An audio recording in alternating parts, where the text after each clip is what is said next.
I want to begin this section on security investigations and analysis by talking about Recon. And I want to talk about Recon because it's often the first place an attacker starts, although not all the time.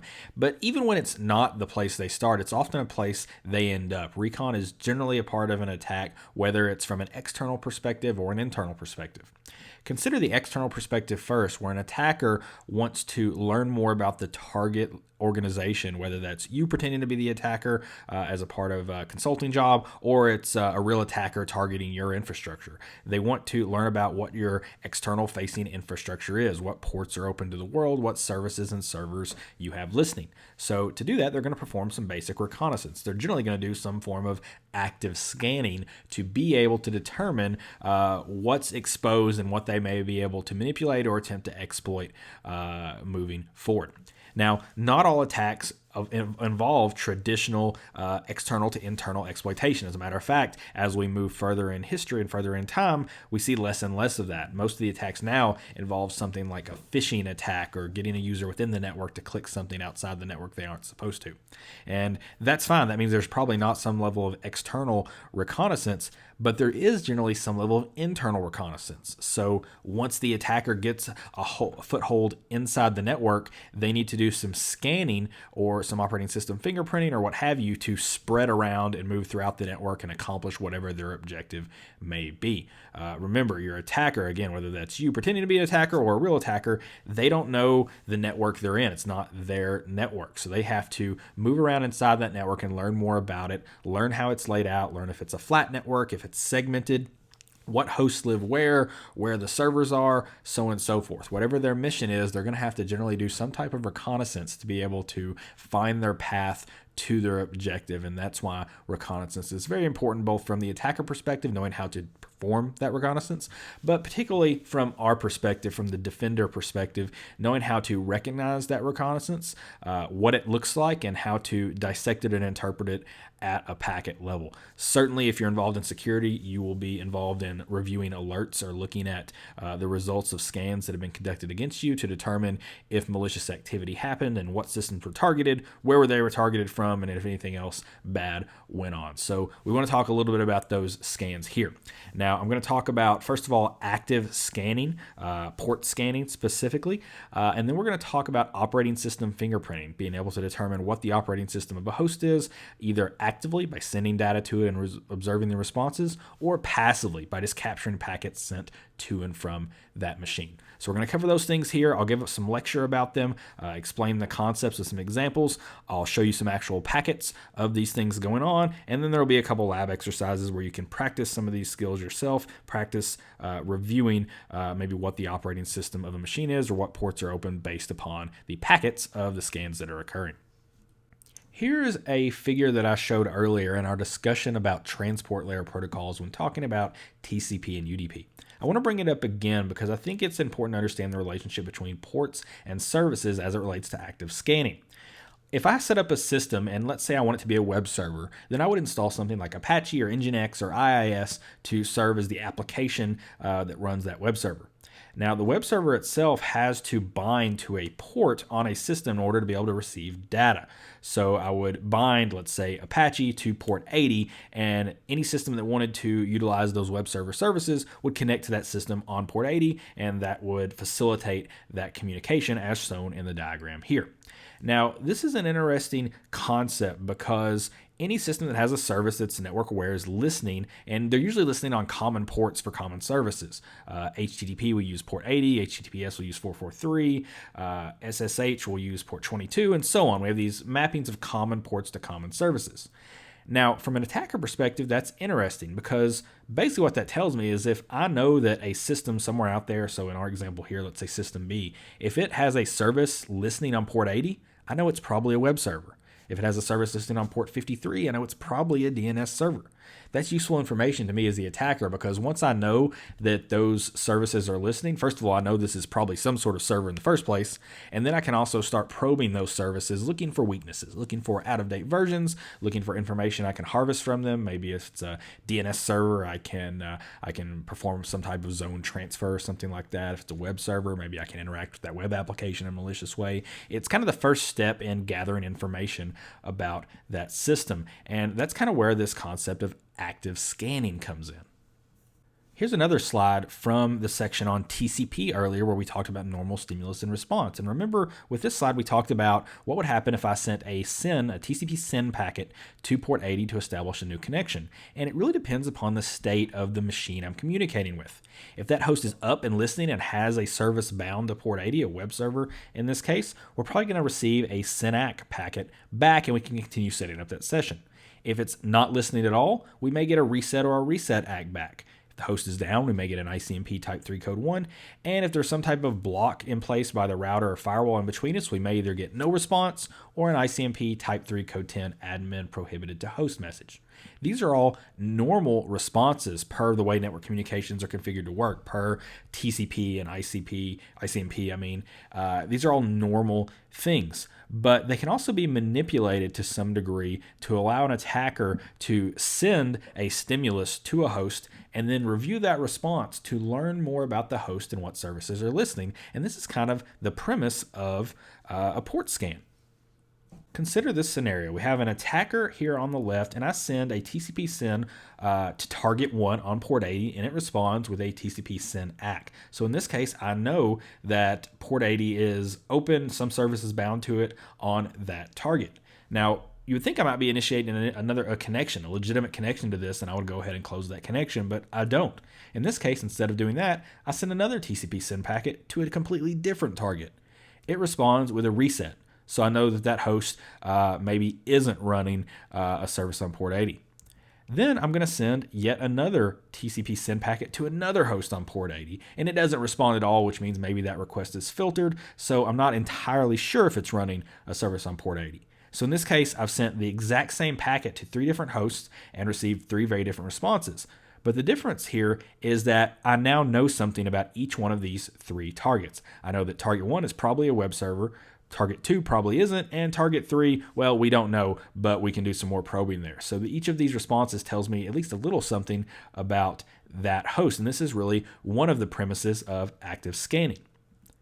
Let's consider another premise. This time we have an attacker scanning a single target, so we don't have multiple targets like last time.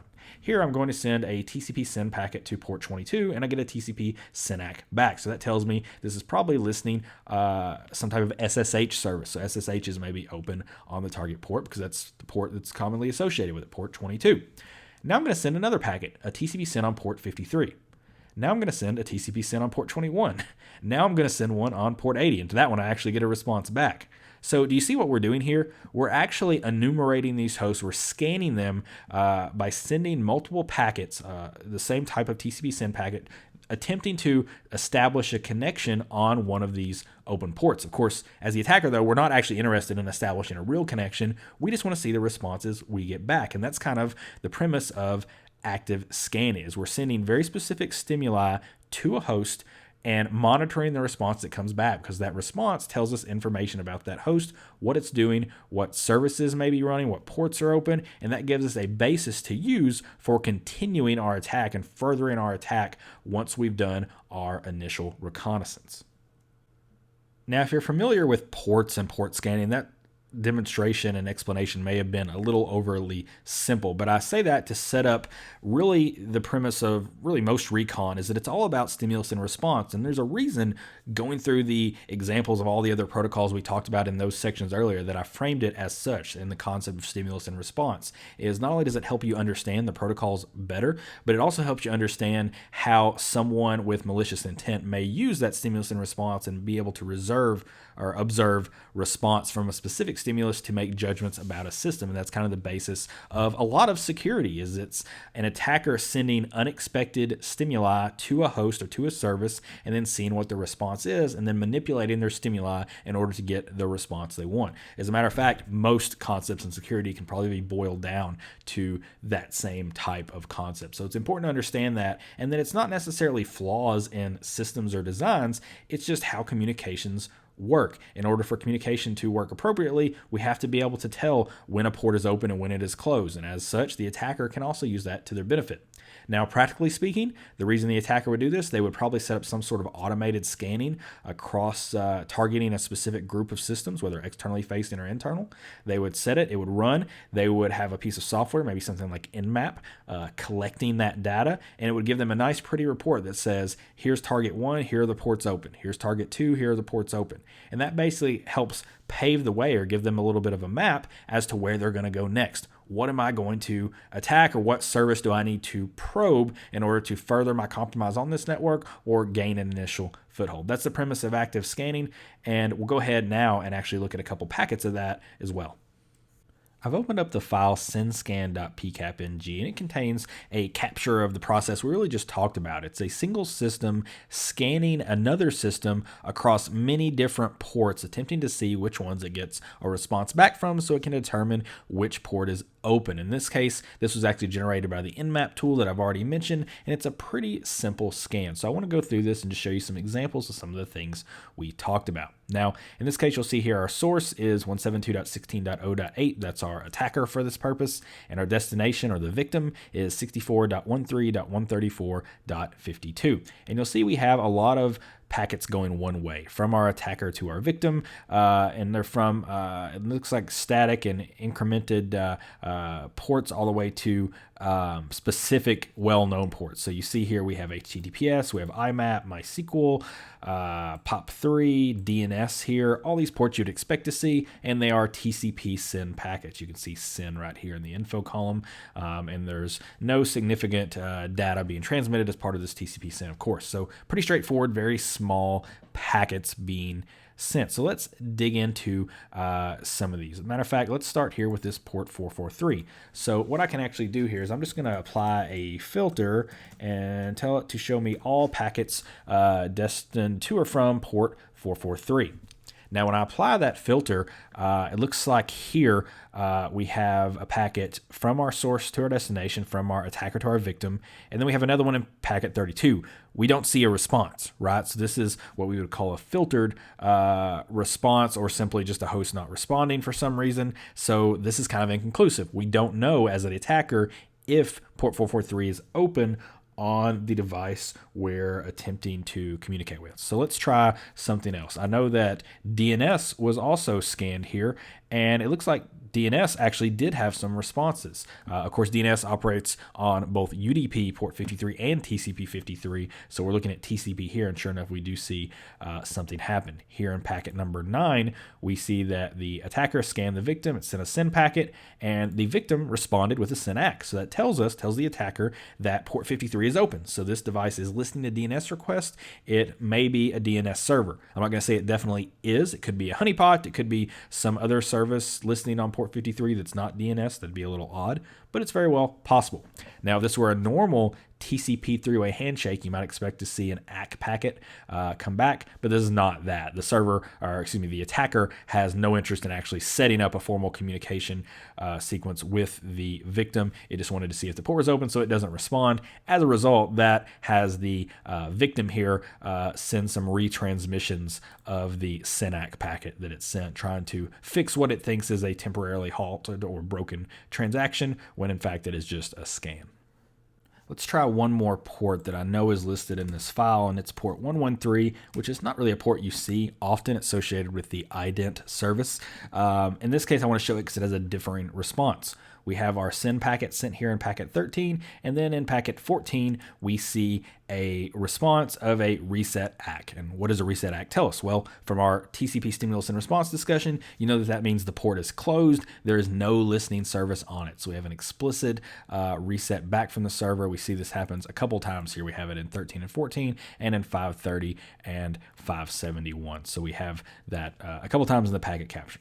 Now, the thing to note with captures like this is obviously it's a lot of packets. If I clear my filter and you look down at the bottom, it's over 2,000 packets. So it's a little difficult to scroll through these and see where you can link up a request with a response, because these requests are happening so fast that the responses are not actually coming in sequence. So in this case, we see we have a send packet here in packet 530, and we don't see a response, even though I just showed you there was one. Now I can scroll down here and we can see it looks like it shows up right here in 571. It may be hard to see, but to the very left here, there's a little line that connects 571 all the way back up to 530. So that will show that connection there. If you click on a packet, if there are things that Wireshark has detected are in the same communication sequence, it'll do that for you. You can also go here and you can apply a filter, or actually just follow the TCP stream, which will do it for you. Of course, there's no data to show here transmitted, but it does focus in on this specific stream and show you just the things that were just the response to maybe the request you selected. Now, before we leave this packet capture behind, I do want to show you one other cool trick. And the question I would ask is, okay, we have 2,000 packets here. We have a whole bunch of ports being scanned. How can you look at this capture file and know which ports received a response? What ports are actually open on the server simply by looking at the capture file? Now, of course, outside the capture file, you can just run your own scan, run nmap on the system directly and compare the results, and that's fine. But if you have the data right here, well, why not use it? So to do that, I'm going to open up the, first I'm going to clear out my filter here, and then I'm going to open up the statistics drop down and choose, in this case, conversations. As expected here, we have a lot of conversations going on. As a matter of fact, if I go to the TCP header here, wherein we're concerned about ports, we have 1,994 conversations going on. Now, what I want to do is sort these by packets. And when I do that, I see some interesting things. Remember, if you think through the examples we just went through, there were really only a couple of options. One was that the host or attacker sent a send packet, and the destination responded with a SYNAC packet and then retransmitted that a few times. And sure enough, if we look here, that accounts for 5 packets, and we see we have 5 packets here for port 53, port 80, port 22, and those are the only 3. So since we know, we looked at port 53, for instance, that was a positive response. The service was listening on port 53. We know based upon packet count, there's a pretty good chance that means the same thing for port 80 and port 22. Now, of course, we can apply a filter here directly and pivot to that data. I'm not going to do it here, but I can tell you that that means the same response was received. So in this case, we know ports 53, ports 80, and port 22 are open on the host that was scanned, the victim host. Now, we can apply the same logic to a couple other things. So here we see we have 2 packets for ports 113, 25, 31337, 113 again, and port 70. We saw 2 packets when we saw the explicit reset response. So we sent a send packet, we received a reset ACK back, and that was our 2-packet exchange. All the rest of these communications, just a single packet. That means we sent a send packet and got no response back. So we know that we have these 3 ports that are open. We have these that were explicitly not open. They received a reset in this case. And the conversations window gives you just a really simple way just to look at those packet counts and see what's going on. Now, in some cases, you'll see we have some duplicate entries. It looks like we have 2 here for 113, but those are viewed as separate TCP conversations since they used different source ports. But that's a nice little trick, is using the conversation window to see what ports are open based upon the number of packets that were transmitted in this pretty simple TCP send scan example. Now, if you want to recreate this packet capture yourself, pretty straightforward. Go out, download Nmap, run it against a host, and you can create your own send scan against that host and compare it to mine as well, or use any number of other scan options provided by Nmap. I hope that look at the send scan at the packet level was helpful for you. And I want to end this discussion of active scanning and just let you know that while I just showed one type of scan here, there are a lot of different scanning types. I just showed you an example of a very simple one that uses very simple TCP mechanisms. But you can have scans that do all sorts of different things, all different purposes. Most attackers are often going to run multiple types of scans against you because there are various scans that are useful in a lot of different contexts. I have a couple of them listed on the screen here. A send scan is what we just used, but there's also TCP connect scans. You can use UDP scans to focus on that transport layer protocol. You can also manipulate the TCP flags and see what weird responses you get back when using different combinations of those, using a null scan where no flags are set, a fin scan where you start with a fin scan or fin flag set, and a Christmas tree scan, which means all the flags are lit up, and you're scanning with all those to see what response you get back when you send all of them lit up. An ACK scan is another one of those. And you can even move down the OSI model and do IP protocol scans to see what protocols might be responded to within the embedded protocol field there. So there are a lot of different options for scan types. There are probably as many as you have fingers and toes.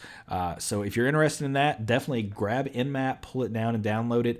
It can actually do all of these on the screen here. Run some of those scan types and see what you learn about how those protocols are being manipulated in some degree so that you can send a specific stimulus, elicit a unique response, and determine some information about the services running on a particular endpoint.